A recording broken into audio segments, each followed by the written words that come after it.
Hello, everybody, and welcome to the Red Rambles podcast.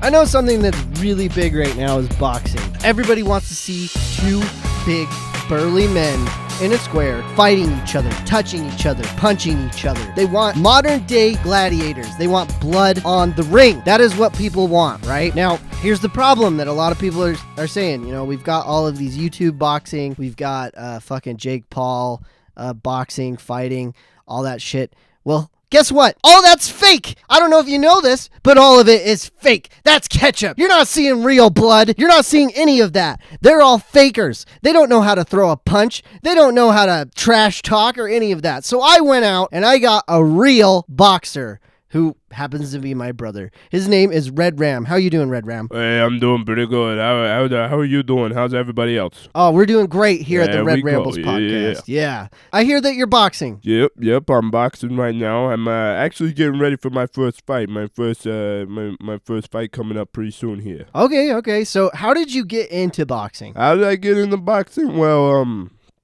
you know, when I was a little kid, I met this guy. I was walking around the street. I met this guy. He's my coach now. He's been my coach since I was 6 years old. You know, he saw me and he said, "Hey, you got a pretty strong looking body on you, kid. Why don't you come over to my gym and I'll teach you how to fight?" So where were you exactly? You were walking down the road and this guy just approached you. Yeah, I was getting done playing with my friends and we were coming out of the park and this guy, he actually approached all of us, but he picked me out of the crowd specifically. You know, he said, "You got a good looking body on you, son.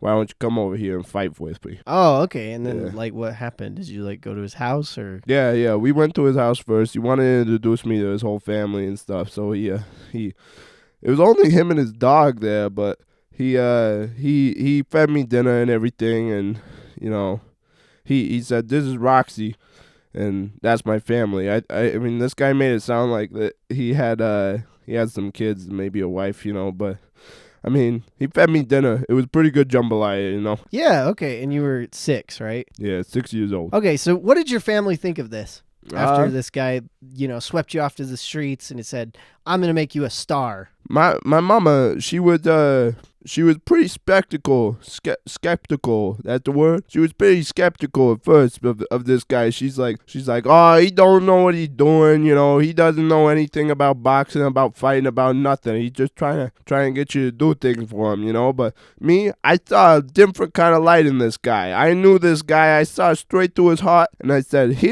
He's a good guy. Okay, I'm going to stick with him. So family, not too supportive at first, but now I'm really getting things moving. Well, I'm happy that you went with your heart. You know, I think children have the best judgment in the world, personally. Yeah, me too. You know what Jesus said, that they should run the world. Yep. I think he said that. Yeah, something like that. Something like that. But in this case, we're seeing a big kid fighting other big kids, right? Yep, that's true. Did he ever bring other kids over and you guys would fight each other or wrestle each other, or? Yeah, he would do that. He brought all the kids from the neighborhood over, you know. And he would have them come in. He had a ring down in his basement and everything, and a whole workout situation, you know. So we would hit the bag a little bit down in his basement and everything, and then we would jump in the ring, get the headgear on, take the shirts off, and go to sparring, you know, go to punching each other, you know. Yeah. Okay. Yeah. What's this? So you respect your trainer a lot, right? Oh yeah. He's like a father figure. Would you say that you're close, or? Yeah, we're super close. Yeah. What's his name? Yeah, his name is Mr. Touchy, you know. Mr. Touchy? Yeah, Mr. Touchy. Like, that's his last name? Well, no, that's his show name, you know. Touchy. Why was his name Touchy? Well, because, you know, he was a boxer back in the day and everything, and he was a lighter weight than everybody else, so okay. He wouldn't win on, hitting power, you know. He's not knocking anybody out, so in order to win, he has to win on points. So he's touching you all the time. He's tapping you, giving all these love taps, you know, and everything like that. And so he's Mr. Touchy. He's a pretty quick guy. Yeah, he's a quick guy. Okay. Well, what consisted? I know Rocky like there was a lot of like montages with Rocky and Oh, yeah. Mickey, I think is his Yeah, name. Rocky right? and Mickey, yeah. What kind of things would you guys work on? Well, actually, it's funny that you brought up Rocky. You know how Rocky would actually like chase the chicken and everything, and Mickey would time him and stuff.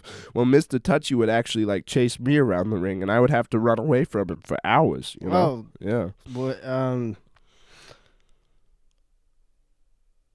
Okay. Yeah. So obviously, as I said earlier in the interview, you and I are brothers. So Yeah. I guess we have to get kind of into our family history. What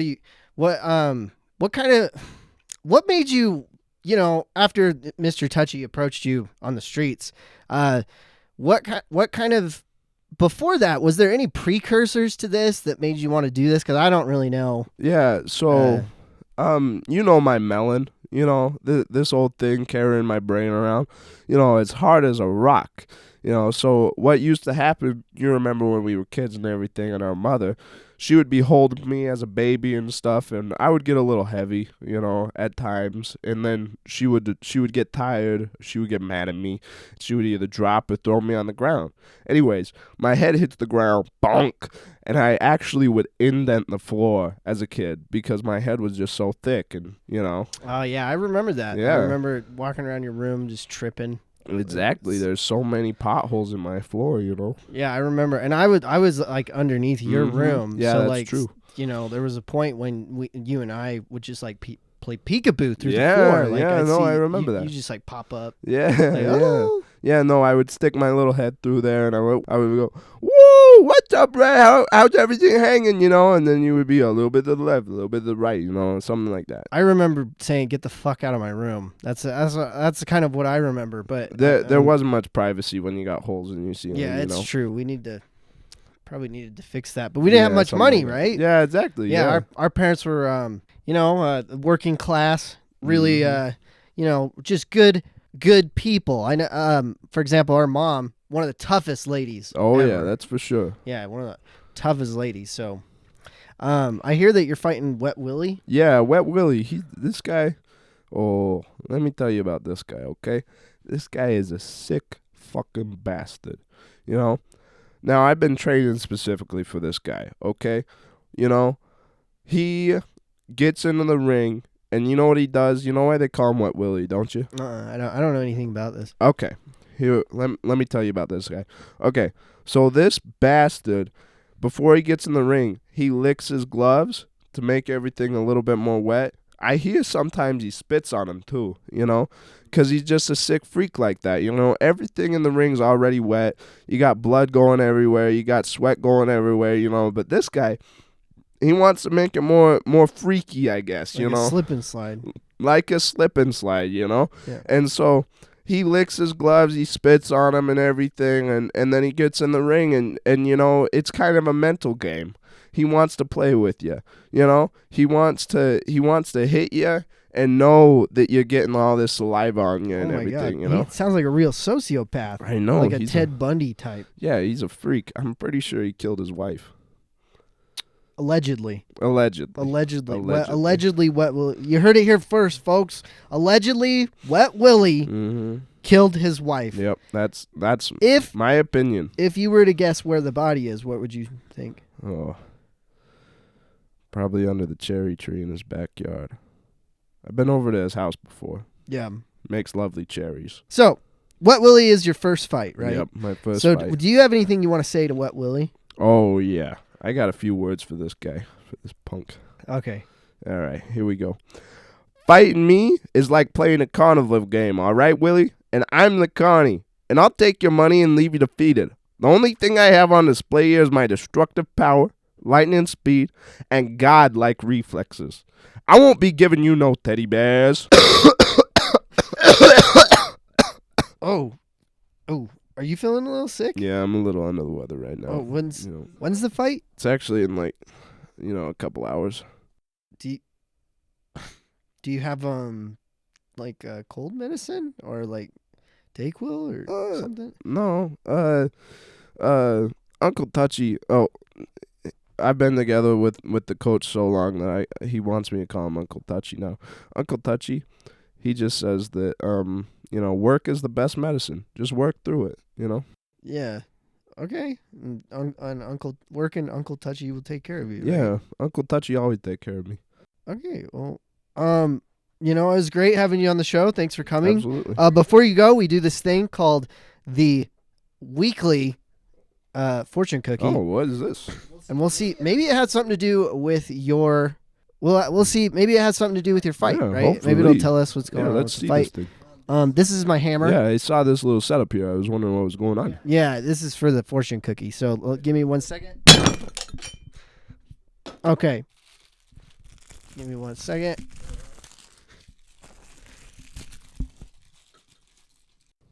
No, can I dig in here? Yeah, you want? Yeah, I'll take some of that. Yeah. It'll come true for you. Yeah. It'll come true for you. So Yeah, that's pretty good. broke the plate. I'm not gonna lie to you. That's some of the best fortune cookie I've had ever. Really? Okay. Uh-huh. You ready for this? Yeah, go for it. Read it. You will always have good luck in your personal affairs. Oh yeah, this fight here, this is personal. Affairs. Are you cheating on?